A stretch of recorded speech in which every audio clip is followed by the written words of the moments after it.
ইমান সফল হ'ব নোৱাৰো কাৰণ মুখ্য ন্যায়াধীশে ইতিমধ্যে নিৰ্দেশ দি থৈ গৈছে যে এখন ফাইনেল বুলি NRC খনটো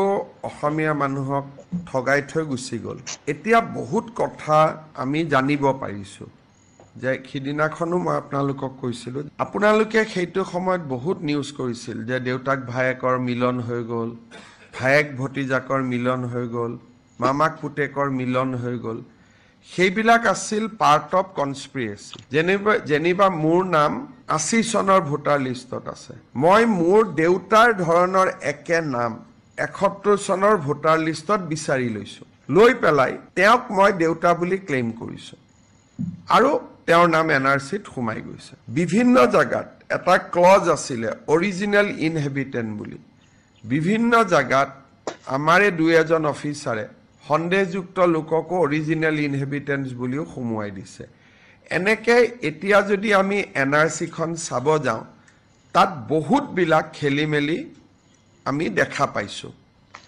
আৰু এই খেলিমেলিখিনি উপযুক্ত সময়ত উপযুক্ত ধৰণে আদালতে বিচাৰ বিবেচনা কৰিব বুলি আমি বিশ্বাস কৰো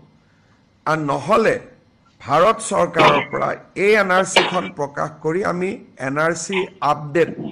আমি নেক্সট পাৰমিশন লব লাগিব গতিকে কেইবাটাও লিগেল এংগলত আমি পৰীক্ষা কৰি আছো যে কেনেকে NRC খন আমি নতুনকৈ আৰু এটা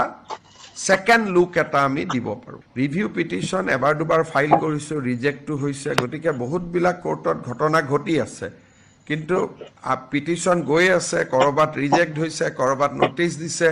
গতিকে বিভিন্ন প্ৰকাৰে চেষ্টা হৈ আছে কিন্তু সুপ্ৰিম কোৰ্টে ইউজুৱেলি এবাৰ ফাইনেল অৰ্ডাৰ দিলে তেওঁলোকে সংশোধন কৰাটো অলপ কঠিন প্ৰক্ৰিয়া ৰিভিউ পিটিশন সুপ্ৰিম কোৰ্টত সেম জাজেহে কৰিব পাৰে বেলেগ জাজে ৰিভিউ কৰিব নোৱাৰে গতিকে ইয়াৰ প্ৰক্ৰিয়াটো দীঘল কিন্তু আমি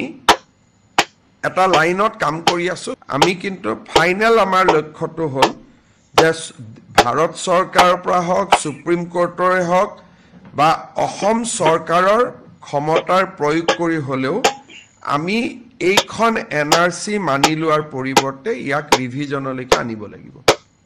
এটা কিমান সফল হ'ব নোৱাৰো কাৰণ মুখ্য ন্যায়াধীশে ইতিমধ্যে নিৰ্দেশ দি থৈ গৈছে যে এখন ফাইনেল বুলি